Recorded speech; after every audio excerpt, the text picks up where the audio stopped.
Bonjour, on est le samedi 2 octobre 2021 avec une journée qui était pluvieuse.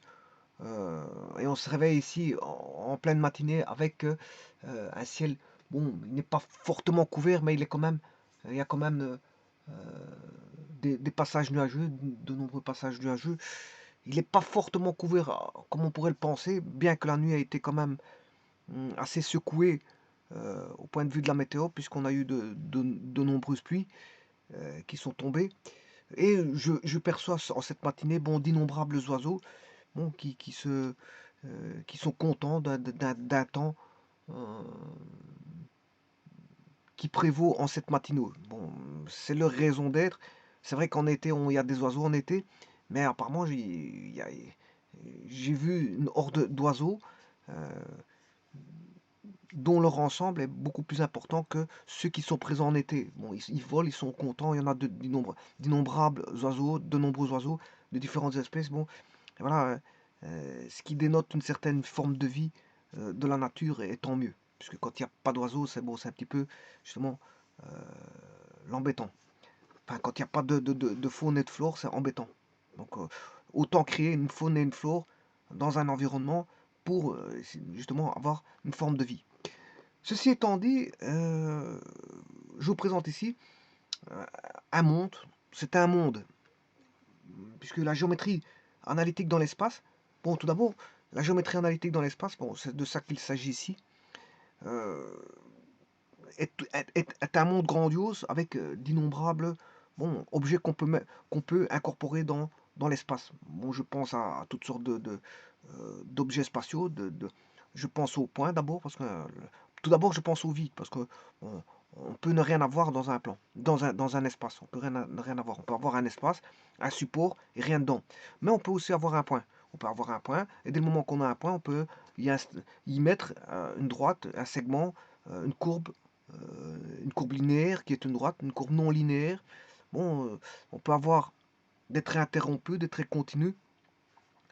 On peut avoir des épaisseurs de traits, on peut avoir des formes géométriques, des cylindres, des conoïdes, euh, des surfaces réglées quelconques, des cônes, des quadriques, tout ce qu'on veut. On peut avoir tout ce qu'on veut. Voilà, on peut avoir tout ce qu'on veut dans l'espace. Et on peut avoir une multitude d'objets dans l'espace. Et on peut avoir bien sûr des volumes. Je pense par exemple des volumes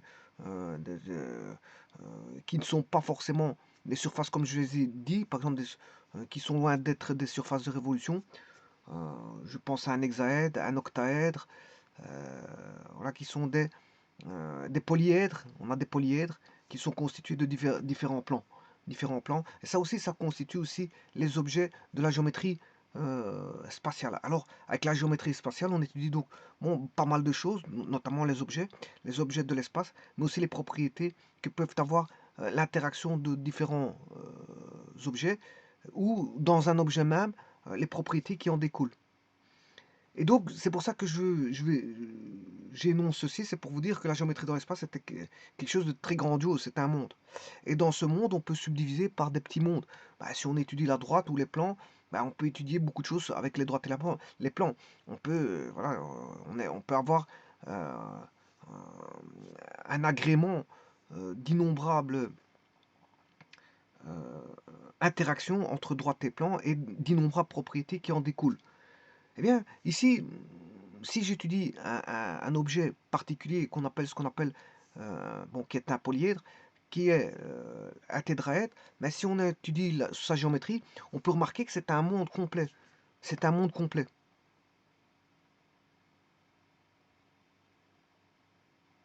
C'est un monde complet.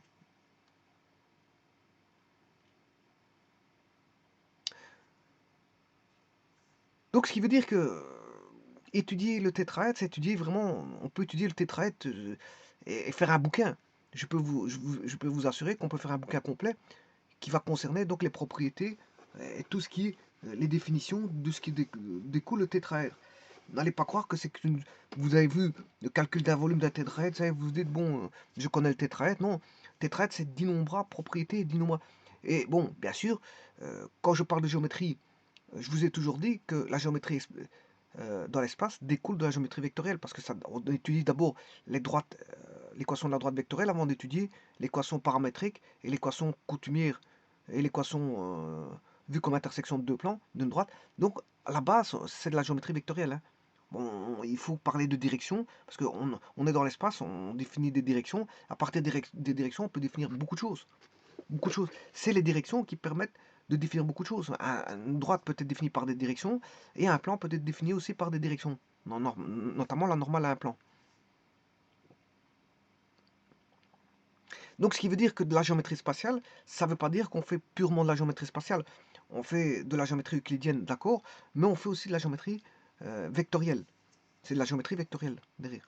Donc, ce qui veut dire que étudier la géométrie du tétraèdre, c'est étudier la géométrie dans l'espace, mais c'est étudier aussi la géométrie vectorielle. Parce que c'est pour ça que de nombreux savants, il n'y a pas que nos ancêtres grecs qui ont étudié les tétraèdres, puisque par après est venu beaucoup d'autres savants qui ont incorporé donc la notion de géométrie, par exemple géométrie vectorielle dans le tétraèdre. Et donc ça a donné de nouvelles propriétés qu'ils ne connaissaient pas auparavant, parce qu'ils ne connaissaient pas la géométrie vectorielle. Par exemple, je pense à Grassmann, qui est un fondateur du calcul vectoriel et qui a incorporé ça, par exemple, qui a incorporé dans les tétraèdres sa géométrie. Bien sûr, il y a Henri Poincaré. Il y a aussi eu un monsieur qui s'appelle Giuseppe Peano. Donc vous voyez qu'ils sont de multiples personnes, bien loin de l'Antiquité, qui nous ont offert des théories sur les géométries du tétraèdre, notamment la géométrie vectorielle, qui reste de la géométrie dans l'espace, mais dans la géométrie vectorielle dans l'espace. Puisqu'il existe la géométrie dans le plan, mais la géométrie vectorielle dans le plan, et il existe la géométrie dans l'espace, et la géométrie... Bien sûr, il y a différents types de géométrie, hein. Bon, ça, je ne vais pas vous dire. Il y a la géométrie dans le plan, géométrie analytique dans le plan, avec positionnement d'un repère, et géométrie vectorielle. Bon, il y en a des autres, des géométries, hein. Il y en a des autres, à ceux-là, ça suffit. Alors, il y a la géométrie dans l'espace, purement dans l'espace, hein, sans repère, la géométrie analytique dans l'espace avec repère, et la géométrie vectorielle, on peut la faire dans le plan ou dans l'espace. Ouais, vous voyez, ça fait beaucoup hein, de géométrie. Il y a encore d'autres géométries. Bon, je ne vais pas vous les citer toutes les géométries. En tout cas, il y a déjà ici six géométries. Et donc la géométrie du tétraèdre, vous comprendrez que c'est quel type de géométrie. Mais ça dépend. Ça dépend. Si on étudie un triangle du tétraèdre, on est dans la géométrie dans le plan. Si on étudie, parce que je vous rappelle que c'est plusieurs plans, hein. La difficulté d'un tétraèdre, c'est, oui, ce sont tous des triangles, c'est formé de triangles. Donc, mettre des triangles dans différents plans. Bon, ce qui dit triangle dans différents plans, c'est de la géométrie dans le plan parce qu'on a des triangles, mais c'est de la géométrie dans l'espace parce que c'est formé de triangles. Donc, on a des plans. C'est un polyèdre. Et là, on peut avoir des propriétés du triangle, notamment des propriétés du triangle dans le plan, des propriétés du triangle au niveau géométrie vectorielle, mais on peut avoir aussi des propriétés de l'espace du tétraèdre et des propriétés de l'espace du tétraèdre en géométrie vectorielle. Donc vous voyez que le tétraèdre est quelque chose d'habillé avec d'innombrables propriétés que je vais vous montrer maintenant. Alors maintenant, ici je veux le parcourir, hein. Le but c'est pas d'étudier ça maintenant, c'est juste de le parcourir. Je vais parcourir quelque chose que vous avez trouvé, et ça ne suffit pas, hein. Ce qui est là ne suffit pas. Je vais vite le parcourir, et vous allez voir que par après, je vais encore vous montrer que ça ne suffit pas, il y a encore d'autres choses complémentaires à tout ça. C'est pas parce que je vais vous montrer ce qui est dans ce petit, on va dire, voilà, c'est euh, un petit résumé sur la géométrie des tétraèdres, mais ça ne suffit pas, il n'y a pas tout, hein. C'est pas parce que c'est un résumé qu'il y a tout. Voilà. Alors, ici, tout d'abord, la première des choses, pour avoir ceci, vous devez aller sur Google et vous tapez la géométrie du tétraèdre Philippe Tilleul. Alors, Tilleul, c'est avec un I, hein. Je me suis trompé, mais il trouve quand même. Vous voyez qu'ici, il y a un I dans Philippe Tilleul, c'est E-U-I-L. Alors que moi, j'ai mis E-U-L. Donc, je me suis trompé. Et alors, c'est pas grave, il l'a quand même trouvé parce que il suffit de descendre. Vous allez, vous prenez, voilà, c'est ça, c'est celui-là. Ouais, vous allez avoir, le premier, c'est géométrie de tétraèdre. Voilà, bien sûr, vous êtes tombé sur Wikipédia. Le premier, c'est Wikipédia. Je crois que c'est ça. Le premier, c'est... non, c'est SBPM. SBPM, bon, voilà. La deuxième, ben, c'est le deuxième, c'est DocPlayer. Le troisième, c'est Wikipédia. C'est le troisième. C'est normal parce que j'ai fait une recherche qui a donné vraiment géométrie du tétraèdre Philippe Thiel. Vous allez tomber sur Philippe Thiel d'abord, avant tout, avant Wikipédia. Par contre, si vous tapez tétraèdre, vous allez tomber sur Wikipédia. Voilà, qui est les recherches retombent assez souvent sur Wikipédia. Quand vous faites une recherche d'éléments clés sur voilà, du savoir, vous tombez sur une bibliothèque du savoir qui est Wikipédia. Ça, c'est normal. Mais maintenant, si vous tapez quelque chose de plus, une recherche plus claire, on va dire plus affinée sur des mots-clés qui sont vraiment typiques d'un dossier, ben vous allez tomber sur le dossier en lui-même. Regardez que le premier, bon, je ne sais pas si on tombe sur le dossier, je ne sais pas, SBPM, je ne vais pas aller là-dessus, mais probablement, oui, on va tomber sur lui, mais c'est surtout celui-ci qu'il faut aller, docplayer.fr, parce que vous allez avoir un document de téléchargement gratuit, donc il est gratuit, hein. Donc c'est délivré pour tout le monde. D'ailleurs, le net, quand vous mettez des informations, c'est pour tout le monde, sauf cas où ils vous disent que, bon, à ce moment-là, c'est payant, ou là, vous n'avez pas à faire des copies, etc. C'est à ce moment-là. Voilà. Mais ici, c'est gratuit. Alors, quand on le parcourt, je vais vite le parcourir. C'était été fait, bon, c'est un professeur apparemment du collège Sainte-Marie de Moucron. C'était produit le 27 août 2013. C'est un petit document, très beau document. Bon, ben, il reflète beaucoup de choses, mais pas tout, bien sûr, parce que bon, je vous dis, il faudrait écrire un bouquin. Bon, mais ici, bon, c'est pas tout. Voilà. Alors, de quoi est-il question? Beaucoup de questions, quelques réponses, questions de méthode. Voilà, à mon avis, il a vu tout ça dans un bouquin, c'est normal, bon, c'est des informations, c'est pas lui qui les a créées, c'est pas lui qui les a pondues, ça vient de quelque part, donc bon, probablement des bouquins, et des bouquins, il en existe pas mal sur la géométrie du tétraèdre, notamment auparavant. Regardez qu'ici, il est quand même gros, hein. C'est quand même un gros bouquin. Je sais pas s'il il traite que la géométrie, voilà, du tétraèdre là, dans ce bouquin-ci, mais en tout cas, géométrie du tétraèdre, on peut en discuter. Voilà, c'est un monde, je vous ai dit que c'était un monde. Alors ici, il parle de Lagrange, mais il n'y a pas que Lagrange, bon, il y a beaucoup de gens. Voilà, les pyramides triangulaires, ouais, déjà l'Archimède, Euler, voilà, les pyramides triangulaires, voilà, les Grecs, ouais, même les Égyptiens, hein, les Égyptiens, ouais, ils construisaient les pyramides, hein. Voilà. Donc vous voyez que ça remonte d'il y a très longtemps, donc ça a toujours, au niveau des architectes et de la construction de ce type de solide, ben, il en a fallu cerner toutes les propriétés avant de bien connaître l'objet spatial, afin de, je veux dire, de pouvoir faire pas mal de choses avec le, le, le, le, le, euh, comment on appelle ça, le tétraèdre.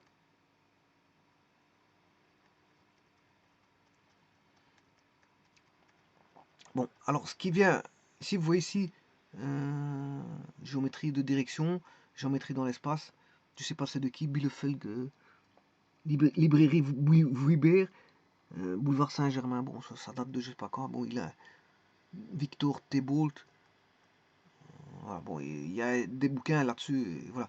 Vous pouvez, de toute façon il existe de nombreux bouquins sur les tétraèdres, et on retrouve beaucoup d'informations sur internet sur les tétraèdres. L'aire d'un triangle peut se définir en termes de puzzle, mais en général le volume d'un tétraèdre ne peut pas se définir ainsi.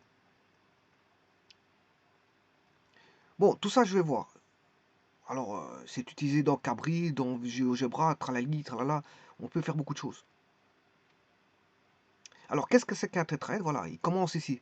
Ce qui était auparavant, c'est un petit peu du blabla. Voilà, mais ici, il commence ici. Bah, présentation des figurants, il part des triangles pour former, bien sûr, des tétraèdres. Et il vous donne quelques exemples de tétraèdres. Par exemple, un tétraèdre régulier. Ce qu'est un tétraèdre régulier. Un tétraèdre équilatéral. Euh, un tétraèdre rectangle. Voilà, il y a différents types de tétraèdres. Voilà, la base, c'est déjà de savoir ça. C'est les types de tétraèdres. Orthoschème, qui est un quadrille rectangle. Voilà. Donc voilà, il classifie déjà les différents types comment on appelle ça, tétraèdres. Alors, qu'est-ce qui correspond à un triangle isocèle? Là, il parle du triangle. Euh,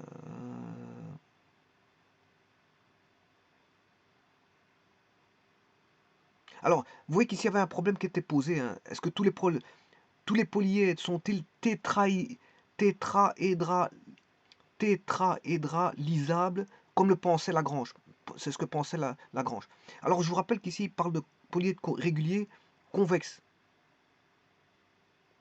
Convexe, ça veut dire un polyèdre, voilà, convexe, c'est quand les sommets n'appartiennent pas à un même plan. C'est ça que ça veut dire. Bon, mais euh, voilà. Et ici, il vous parle d'un fantôme précieux, voilà. Et ça, qu'est-ce que c'est? Ben, on va mettre un tétraèdre dans un cube. La construction, le placement d'un tétraèdre dans un cube.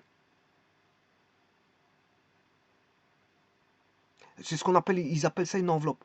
L'enveloppe du tétraèdre, ici, bon, ils tentent de mettre dans une enveloppe, ben, ils peuvent le mettre dans un cube ou autre, hein. Bon, voilà. Tout dépend du type de tétraèdre que l'on a. Le parallélépipède enveloppe d'un tétraèdre mérite qu'on s'y intéresse, il est utile, voilà. Ici, ils étudient l'enveloppe pour différents types de tétraèdres.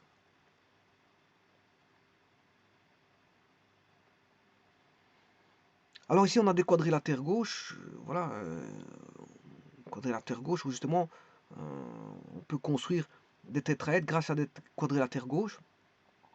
Quadrilatère gauche, je vous rappelle que les sommets n'appartiennent pas à un même plan.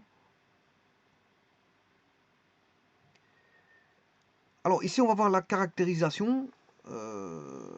Caractérisation. Bon, je ne fais que parcourir, hein, je ne donne pas des explications. Je vous l'ai dit au départ. Là, vous savez lire comme moi. Si vous avez quelque chose qui vous intéresse, vous prenez, bien sûr, le petit fascicule, c'est un petit fascicule de quelques pages, et vous allez chercher les informations qui vous intéressent.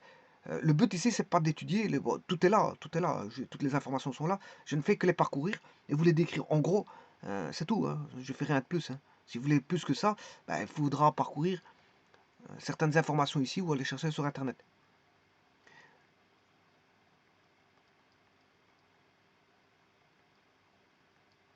Ici, il vous parle un plan médian. Mais ça, je vais faire un exercice. J'ai déjà fait un exercice sur le plan médian, j'en ferai encore un du tétraèdre. Le plan médian tétraèdre, par exemple. D'ailleurs, la vidéo précédente pourra décrire que j'ai dans le plan médian un parallélogramme. Ça, je vais le montrer dans une vidéo suivante. En prenant les milieux, c'est en prenant les milieux, voilà, des segments, je montrerai que et grâce à ça, on a d'autres propriétés qui vont ressortir. Vous verrez. Vous verrez. Plan médian, c'est le milieu, hein. Voilà, il faut aller chercher les milieux. Vous avez un plan médian, c'est d'office un parallélogramme. Et donc, grâce à cette propriété de parallélogramme, il y a d'autres propriétés qui suivront. Vous allez voir après une vidéo que je ferai. Et là, pour expliquer beaucoup de choses, il parle des cas d'isométrie. Voilà, il y a différents cas d'isométrie. Et là, il parle des sommes, enfin des angles intérieurs d'un quadrilatère gauche. Et bon, ici, ils disent que les sommes intérieures d'un quadrilatère gauche est compris entre 0 et 2 pi. Donc, euh, pour un tétraèdre, les angles intérieurs, la somme des angles intérieurs, ben, va varier. Elle va varier parce que ça ne fera pas forcément 2 pi, ça va dépendre du type euh, de tétraèdre. Donc, on étudie ici les cas d'isométrie.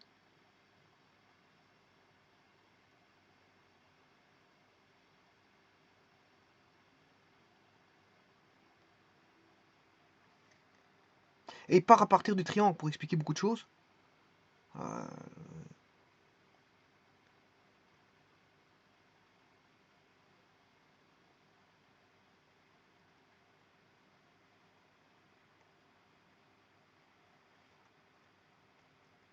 bon, ici, ils disent que la somme des angles intérieurs de face égale 4 pi. C'est 4 pi.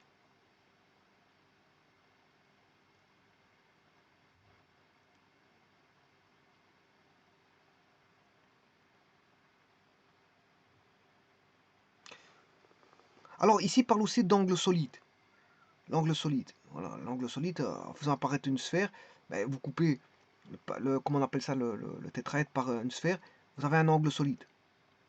Alors il y a des propriétés sur l'angle solide. Ils vous disent ici que c'est pas toujours constant. C'est pas toujours constant parce qu'il y en a un qui vaut 12 arcs cosinus d'un tétraèdre régulier, c'est 12 arcs cosinus 1 tiers moins 4 pi, ça fait 2,2. Voilà. D'un tétraèdre rectangle cubique, mais ça fait 6 arcs cosinus racine 3 sur 3 moins pi, ça fait 2,5. Et d'un tétraèdre quadrirectangle cubique, c'est 2 pi sur 3, ça fait 2,04. Ben, il y en a un, il fait 2,2, l'autre 2,5, 2,0 et 2, 2, 2. Donc, c'est pas forcément la somme des angles solides n'est pas toujours la même. C'est en fonction comment on appelle ça, du type de tétraèdre. Alors ici, vous avez la géométrie vectorielle, justement, que je vous disais tout à l'heure. Ici, c'est le triangle. Hein. Alors, si vous prenez trois vecteurs unitaires, VA, VB, VC, sur, bien sûr, les segments A, AC, BC et AB, ben, vous avez une première relation qui est VB fois VC égale pi moins A. La deuxième relation, c'est que VB fois VC plus VC fois VA plus VA fois VB égale 2pi. Pour le triangle. Hein. Je parle, ici, c'est le triangle. Hein. Et une troisième relation, c'est A, qui est la mesure du côté BC, fois le vecteur unitaire VA, plus B, qui est la mesure du segment AC fois le vecteur unitaire VB, plus C, qui est la mesure du segment AB fois le vecteur unitaire VC, mais ça fait 0. Ça fait 0. Voilà. Donc on a trois relations. Et là, comme le tétraèdre est composé de triangles, le tétraèdre aura probablement les mêmes relations.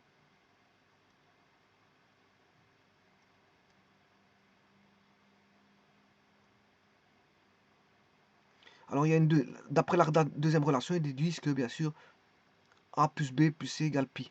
Bon, les sommes des angles dans un triangle égale à pi. Bon, quand ils vous disent grand A, c'est un angle. Hein. Vous aurez cru que, voilà, c'est pi moins l'angle A. A, quand ils disent A, c'est le sommet, c'est l'angle A.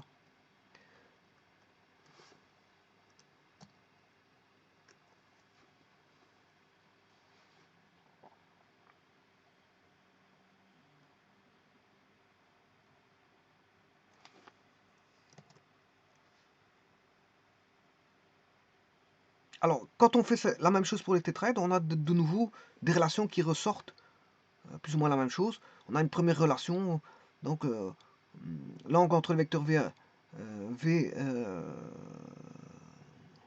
voilà, qui est unitaire, c'est un vecteur unitaire à la surface ABC, et le vecteur unitaire ABD est égal à pi moins B, pi moins B'.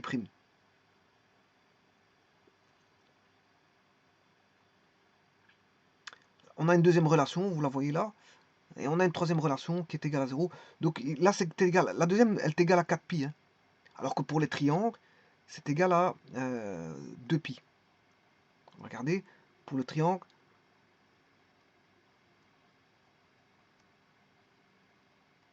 la deuxième relation donnait 2 pi, voilà, et 0 pour la troisième relation, et une différence d'angle pour la première relation. Et bien pour le tétraèdre, c'est la même chose.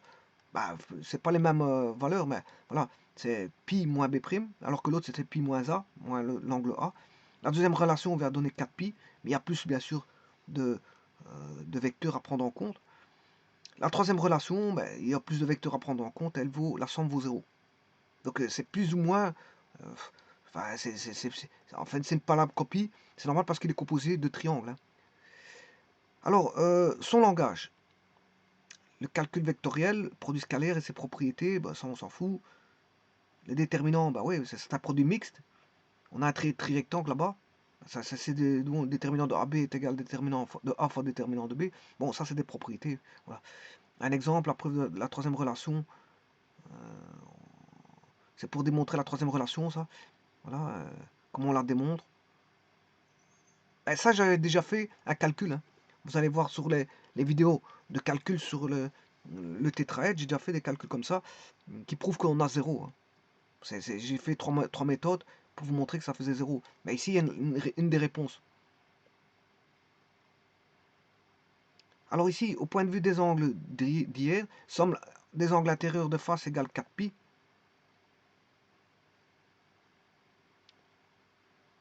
Au point de vue des angles d'hier de la relation de Clausen, qui confirme que 6 différents 5, oui, mais ça c'est ça, voilà.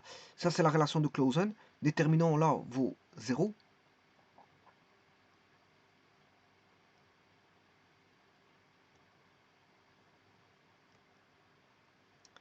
On a une relation généralisée de Pythagore ici. La règle des sinus. Bien sûr, il y en a 4 hein, pour les tétraèdres. Pour le triangle, il y en a 3. Pour les tétraèdres, il y en a 4. Et en plus, il faut tenir compte des surfaces. Bah, il y a des analogies au triangle, c'est normal, parce que c'est composé de plusieurs triangles. Donc, fatalement, tout découle du triangle. Donc, les relations, on va dire, sont, on va dire, complétées d'une façon à ressembler. Mais c'est pas une ressemblance parfaite. Hein. En tout cas, ça y ressemble. Et là, vous avez une formule très simple et très courte. Ça, c'est le volume du tétraèdre. Voilà. Alors, cette formule-là, je la démontrerai. Elle vient de... en tout cas, le déterminant final. Hein. Le déterminant final peut être transformé pour avoir ce qu'on appelle le déterminant de Binet-Cauchy. Un développement de Binet-Cauchy. Bon, on retrouve ça avec la surface, bien sûr. La surface, d'ailleurs, je l'ai fait hier, avec, mais je n'ai pas démontré, je n'ai pas incorporé, bien sûr, les déterminants de Binet-Cauchy. Mais, en tout cas, il y a une vidéo sur la surface du triangle qui s'apparentait à ça. Bon, c'est une vidéo que j'ai fait juste hier. Voilà, on a une structure comme celle-là au niveau de la surface. Et donc le volume, ben, on est comme c'est plus ou moins la même chose, hein, je veux dire. Parce que pourquoi? Parce que on a une surface qui est un triangle fois une hauteur. Mais, donc elle incorpore déjà une surface. Un demi fois la racine carrée, je vous l'ai montré hier. C'était la formule, c'était voilà, ça dépend qu'est-ce qu'on avait comme triangle. Si on avait un triangle qui était PQR, ben, il fallait tenir compte d'un demi fois la racine carrée du carré de deux distances, le produit de carré de deux distances, moins le produit scalaire de ces mêmes segments, produit scalaire de ces mêmes segments mis sous forme vectorielle au carré. Voilà. Et comme, bon, ça c'est pour les triangles, qui provient bien sûr de la distance d'un point de droite. Hein. C'est la distance d'un point de droite. C'est la formule de la distance d'un point de droite qui est, on va dire, remise à la sauce recherche de surface. Hein. Voilà, recherche surface. Bon, par l'intermédiaire, bien sûr, la distance d'un point de droite.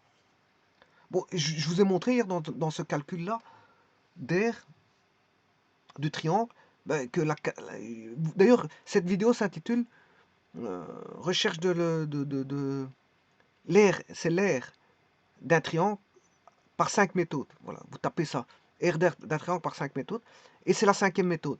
La 5e méthode, bien sûr, bon, qui demande du calcul. Hein. Bon, c'est un peu plus compliqué que les autres méthodes, donc on ne l'utilisera pas. Vous aurez compris que ce qu'on utilise, c'est des calculs beaucoup plus simples. Euh, euh, des calculs plus simples. Il y a 5 méthodes, dont 2 par GeoGebra. Quand je dis 5 méthodes, il y a 2 artificielles engendrées par GeoGebra et 3 autres méthodes par calcul, dont une que vous connaissez, c'est base fois hauteur sur 2. La seconde, c'est par les produits vectoriels, parce qu'on sait trouver l'aire d'un rectangle par les produits vectoriels. Et puis la troisième, ben, c'est par la formule voilà, de ce qu'on appelle Binet-Cauchy. Binet-Cauchy, ou certains l'appellent le héron. Le héron, et d'autres Binet-Cauchy. Et donc, ce héron, comme on peut calculer par le héron ou Binet-Cauchy de la surface d'un triangle, bon, je l'ai fait, ben, ça prend quand même du calcul. C'est un peu plus compliqué que les autres parce qu'il faut calculer bon, deux normes et deux distances. Enfin, il faut calculer, oui, deux normes. Deux normes et deux distances, oui, c'est ça. Deux normes et deux distances. Et puis, mettre tout ça au carré, faire la différence, prendre la racine carrée, multiplier par un demi. Bon, et là, on a la réponse de la surface. Ouais. Et si vous faites ça avec le tétraèdre, parce qu'il est composé de triangles, mais ça donne un volume, mais cette fois-ci, il faut multiplier par un tiers un tiers, un demi fois un tiers, ça fait un sixième. Et puis, il faut multiplier par la hauteur, encore. Et donc, ça peut vous donner voilà, une formule comme celle-là, un 36e de déterminant de AB carré. Et ça, je peux le démontrer, hein. Je veux dire, c'est Binet-Cauchy. C'est Binet-Cauchy. Mais il faut voir, pour ça, il faut voir, bien sûr, les propriétés, encore des propriétés déterminantes pour démontrer Binet-Cauchy. Bon, voilà, donc le volume mobile, on peut avoir un volume mobile.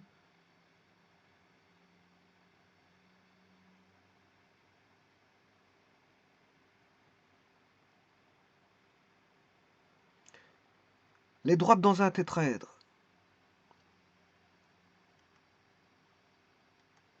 Alors, qu'est-ce qu'il raconte?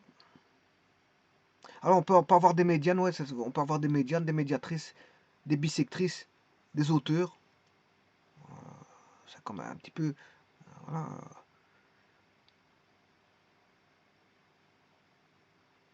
Et là, on a un problème. Dans un système d'axes orthonormés, dans un ROD, on considère les tétraèdres dont les sommets sont les points A00, 101, 310 et une droite D. Enfin, non, je m'excuse, c'est un point D, 410, c'est le quatrième point du tétraèdre. Déterminer les coordonnées des pieds, des hauteurs de ce tétraèdre. Bon, parmi les pieds, quels sont ceux situés à l'intérieur de la face sous-jacente. Bon, ça demande de chercher bon, des hauteurs. Des hauteurs. On connaît le plan, il faut chercher tous les plans. Une fois que vous avez les plans, ben, vous cherchez, bon, vous avez les normales au plan.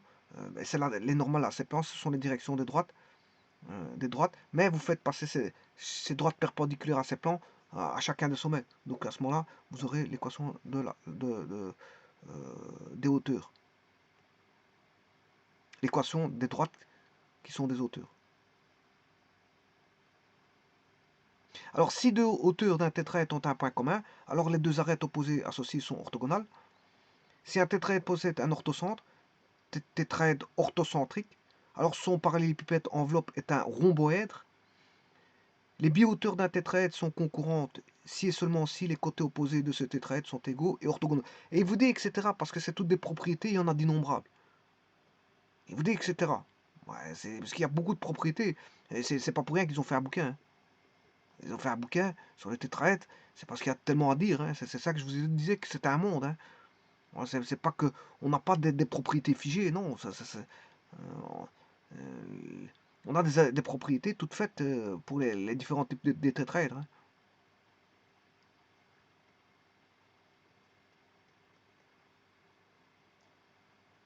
On a les coordonnées barycentriques, calcul barycentrique euclidien, et voilà, les interprétations géométriques et projectives correspondantes. C'est calcul de barycentre. Hein. Calcul de barycentre. Un exemple simple, voilà. À quelles conditions deux séviennes d'un tétraèdre sont-elles concurrentes? Là, il vous démontre hein, si et alors il faut que. Voilà, vous avez la démonstration en attendant deux mouvements. Et voilà. Et donc, il ne vaut pas plus loin que ça. Il ne vaut pas plus loin que ça. Donc, ils vous énoncent quelques petites choses. Ils vous décrivent certaines choses. Ils vous disent quelques petites choses. Bon, et c'est pas parce que vous avez dessiné un tétraèdre que vous avez calculé le volume ou cherché les hauteurs d'un tétraèdre. Que ça y est, vous connaissez le tétraèdre, hein, loin de là. Bon, je vous dis la vérité, tétraèdre, c'est quelque chose qui s'étudie. C'est un monde. Hein. Donc si je devais faire des exercices sur le tétraèdre, bon, j'en ferai quand même pas mal. Hein. Voilà. Je crois que j'en ai déjà fait et j'en ferai en cours. C'est pas terminé, mais c'est pour vous dire que pour connaître le tétraèdre, bon, on ne le connaît pas comme ça en faisant un clic d'exercice. Hein. Vous faites un exercice et vous dites, oui, je, je connais le tétraèdre. Mais non, non, ça va pas comme ça. C'est des connaissances. Le tétraèdre, c'est beaucoup de connaissances. Alors, faut étudier tout ça. Ça s'étudie. Les connaissances du tétraèdre. Je vous dis, il y a un bouquin là-dessus. Il y a des bouquins. Il faut lire ces bouquins-là. Si vous voulez en savoir un peu plus sur les tétraèdres. Mais généralement, les gens ne s'intéressent pas. D'ailleurs, c'est ce qu'il dit au début euh, voilà, du fascicule. Hein. Le fascicule ici, il est terminé. Hein. Bon, là, si je remonte tout au-dessus,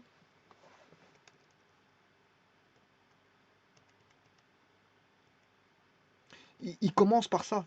Il dit que justement, c'est ça l'astuce qu'il raconte au tout départ, c'est que bon, les gens ne s'intéressent pas forcément. euh, au tétraèdre. Si on fait quelques exercices sur les tétraèdres, ça y est, bon, on s'arrête, hein, on va en faire 4, 5, 6, peut-être 7, peut-être 10, mais on n'en fait jamais. Bon, on fait jamais 100 voire 150 exercices sur le tétraèdre, hein. Là, à ce moment, vous faites un bouquin sur le tétraèdre. Bon, voilà. Et c'est ce qu'il dit au départ. Donc la géométrie, vous regardez, l'exposé sera consacré à quelques problèmes concernant la géométrie. Quelques problèmes. Donc c'est pas tous les problèmes du tétraèdre, hein. Quelques problèmes concernant la géométrie des tétraèdres. Quelconque, ici, il traite ce tétraèdre quelconque. Quoi qu'il explique beaucoup de tétraèdres particuliers, en commençant par les comparer à des questions analogues pour les triangles du plan. Voilà, il fait comparaison. Et ça, on l'a vu avec les propriétés, notamment les trois propriétés. Bon, on avait trois propriétés qui étaient plus ou moins identiques. Et alors, il y a encore d'autres propriétés qui étaient plus ou moins identiques. C'était avec l'un avec la surface et l'autre avec le volume. La surface du triangle et le volume, mais c'était, on va dire, on peut faire une analogie avec Binet-Cauchy. Binet-Cauchy.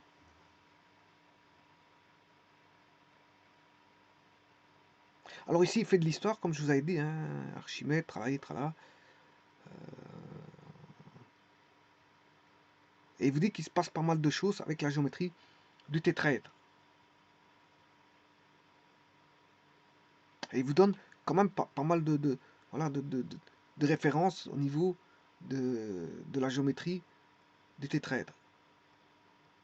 Alors, beaucoup de questions, ouais, beaucoup de réponses, quelques réponses. Voilà, beaucoup de questions, quelques réponses. Voilà, on n'a pas toutes les réponses ici. On n'a pas toutes les réponses parce que je veux dire, c'est pas on va dire un traité sur pur, c'est pas un traité pur sur le tétraèdre, c'est quelques voilà informations sur le tétraèdre. Voilà. Et il vous présente quelques figurants, mais c'est au départ, je crois que j'ai lu ce qui disait bon, normalement, comme je vous ai dit, le tétraèdre, on l'étudie pas à fond dans les écoles. On n'étudie pas à fond les tétraèdres. On fait quelques exercices sur les tétraèdres, et ça suffit. Et ça suffit.